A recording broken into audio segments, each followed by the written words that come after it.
जय श्री राधे। श्री हरिवंश, श्री हरिवंश महाप्रभु की जय। राधा वल्लभ लाल की जय। परम पूज्य गुरुदेव महाराज की जय। श्री चैतन्य महाप्रभु की जय। श्री चैतन्य चरितावली में आपका हार्दिक स्वागत है। महाप्रभु अब बड़े हो चुके हैं, उनका विवाह भी हो चुका है और लेकिन जो उनकी चंचलता है वो अभी खत्म नहीं हुई है। आज हम एक बड़ा सुंदर अध्याय श्रवण करेंगे, नवद्वीप में ईश्वरपुरी। ये ईश्वरपुरी से ही आगे जाकर महाप्रभु दीक्षा लेंगे। तो बड़ा ही सुंदर अध्याय है, लेकिन इसे शुरू करने से पहले महाप्रभु के प्राणों से प्यारे हरि नाम को गा लेते हैं। मेरे साथ साथ आप भी गाइए। हरे कृष्ण कृष्णा कृष्ण हरे हरे, हरे राम राम राम हरे हरे। जय श्री राधे। श्री हरिवंश। तो चलो शुरू करते हैं। नवद्वीप में ईश्वरपुरी। एषां स्मरणात्ता पुंसां सद्या शुद्धयन्ति वै ग्रहाः किम पुनर्दर्शन स्पर्शपाद शौचासनादिभिः। अर्थात जिन विरक्त महात्माओं के भक्ति भाव से स्मरण कर लेने मात्र से ही गृहस्थियों के ग्रह पवित्र हो जाते हैं, वे महात्मा यदि किसी के घर पर आ जाएं और उस बड़भागी को उनके दर्शन, पाद स्पर्श, पाद प्रक्षालन और आसन आदि द्वारा सेवा करने का सुयोग्य अवसर प्राप्त हो जाए, तो फिर उसके भाग्य का कहना ही क्या। जय हो, जय हो। बड़े बड़े विद्वान और धर्म कोविदों ने गृहस्थ धर्म की जो इतनी भारी प्रशंसा की है, उसका एक प्रधान कारण है अतिथि सेवा। गृहस्थ में रहकर मनुष्य अपनी शक्ति के अनुसार अतिथि सेवा भली भांति कर सकता है। भूखे को यथा सामर्थ्य भोजन देना, प्यासे को जल पिलाना और निराश्रित को आश्रय प्रदान करके सुख पहुंचाना, इनसे बढ़कर कोई दूसरा धर्म हो ही नहीं सकता। आहा, उस बड़भागी गृहस्थ के घर की कल्पना तो कीजिए। छोटा सा लिपा पुता स्वच्छ घर है। एक ओर तुलसी का बिरवा आंगन में शोभा दे रहा है, दूसरी ओर हल्दी और कुमकुम से पूजित सुंदर सी श्यामा गौ बंधी है। गृहिणी सुंदर और हंसमुख है। छोटे छोटे बच्चे आंगन में खेल रहे हैं। गृहिणी सुख से सुंदर हरि नाम उच्चारण करती हुई रसोई बना रही है। इतने में ही गृहपति आ गए। भोजन तैयार है। गृहपति ने गोग्रास निकाला। सभी सामग्रियों में से थोड़ा थोड़ा लेकर अग्नि को आहुति दी और द्वार पर खड़े होकर किसी अतिथि की खोज करने लगे। इतने में ही क्या देखते हैं, एक विरक्त महात्मा कौपीन लगाए भिक्षा के निमित्त ग्राम की ओर आ रहे हैं। गृहस्थी ने आगे बढ़कर महात्मा के श्री चरणों में अभिवादन किया और उनसे भिक्षा कर लेने की प्रार्थना की। सदगृहस्थी की प्रार्थना स्वीकार करके संत उसके घर जाते हैं। योग्य अतिथि को देखकर दंपति हर्ष से उन्मत्त से हो जाते हैं। अपने सगे जमाई की तरह उनका स्वागत सत्कार करते हैं। महात्मा के चरणों को धोकर उस जल का स्वयं पान करते हैं और अपने घर को भी पवित्र बनाते हैं। संत को बड़ी ही श्रद्धा से अपने घर में जो भी कुछ रूखा सूखा बना है प्रेम से खिलाते हैं। भोजन करके महात्मा चले जाते हैं और गृहस्थी अपने बाल बच्चे और आश्रित जनों के साथ उस शेष अन्न को पाता है। ऐसे गृहस्थ धर्म से बढ़कर दूसरा कौन सा धर्म हो सकता है। ऐसा गृहस्थी स्वयं तो पावन बन ही जाता है, किंतु जो लोग अतिथि होकर उसके ग्रह का आतिथ्य स्वीकार कर लेते हैं, वे भी पवित्र हो जाते हैं। ऐसे अन्न के दाता भोक्ता दोनों ही पुण्य के भागी होते हैं। जय जय श्री राधे। कितना सुंदर वर्णन किया है ना एक गृहस्थ जीवन का। गृहस्थ जीवन हो तो ऐसा हो। जय हो। निमाई पंडित को हम आदर्श सदगृहस्थी कह सकते हैं। उनकी वृद्धा माता प्रेम की मानव मूर्ति ही है। घर में जो भी आता है उसको पुत्र की भांति प्यार करती हैं और उसे भोजन आदि के लिए आग्रह करती हैं। लक्ष्मी देवी का स्वभाव बड़ा ही कोमल है। वे दिन भर घर का काम करती हैं और तनिक भी दुखी नहीं होती। निमाई तो रसिक शिरोमणि है ही।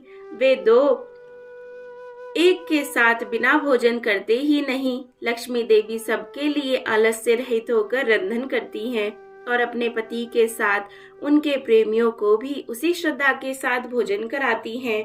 कभी कभी घर में 10-10, 5-5 अतिथि आ जाते हैं।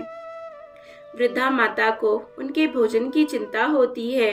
निमाई इधर उधर से क्षण भर में सामान ले आते हैं और उसके द्वारा अतिथि सेवा की जाती है। नगर में कोई भी नया साधु वैष्णव आवे, यदि उसके साथ निमाई का साक्षात्कार हुआ तो वे उसे भोजन के लिए जरूर निमंत्रित करेंगे और अपने घर ले जाकर भिक्षा कराएंगे। ये सब कार्य ही तो उनकी महानता के द्योतक हैं। पाठक श्रीमन माधवेंद्र पुरी जी के नाम से तो परिचित ही होंगे और यह भी स्मरण होगा कि उनके अंतरंग और सर्वप्रिय शिष्य श्री ईश्वरपुरी जी थे।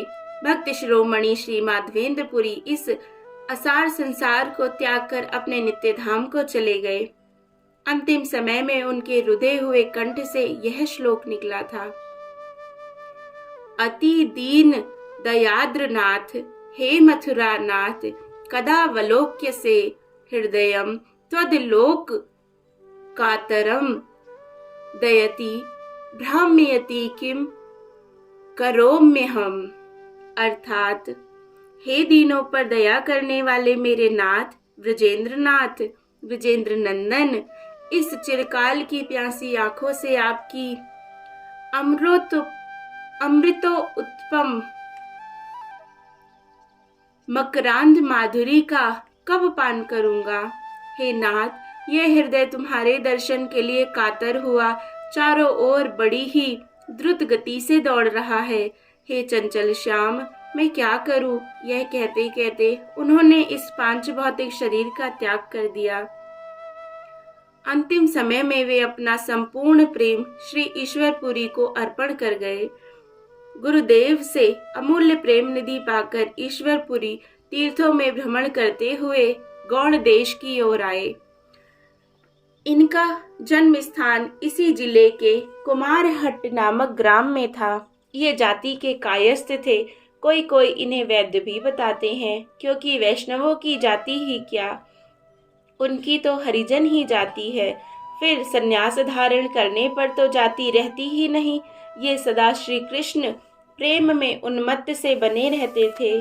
जीवा से सदा मधुर श्री कृष्ण नाम उच्चारण करते और प्रेम में छके से उन्मत्त से अलसित रूप से देश में भ्रमण करते हुए भाग्यवानों को अपने शुभ दर्शनों से पावन बनाते थे। इसी प्रकार भ्रमण करते हुए ये नवद्वीप भी आए और अद्वैताचार्य के घर के समीप आकर बैठ गए। आचार्य देखते ही समझ गए कि ये कोई परम भागवत वैष्णव हैं। उन्होंने इनका यथोचित सत्कार किया। परिचय प्राप्त होने पर तो आचार्य के आनंद का ठिकाना ही नहीं रहा। उनके गुरुदेव के प्रधान और परम प्रिय शिष्य उनके गुरुतुल्य ही है। आचार्य ने इनकी गुरुवत पूजा की और कुछ काल नवद्वीप में ही रहने का आग्रह किया। पुरी महाशय ने आचार्य की प्रार्थना स्वीकार कर ली और वहीं उनके पास रहकर श्री कृष्ण कथा और सत्संग करने लगे।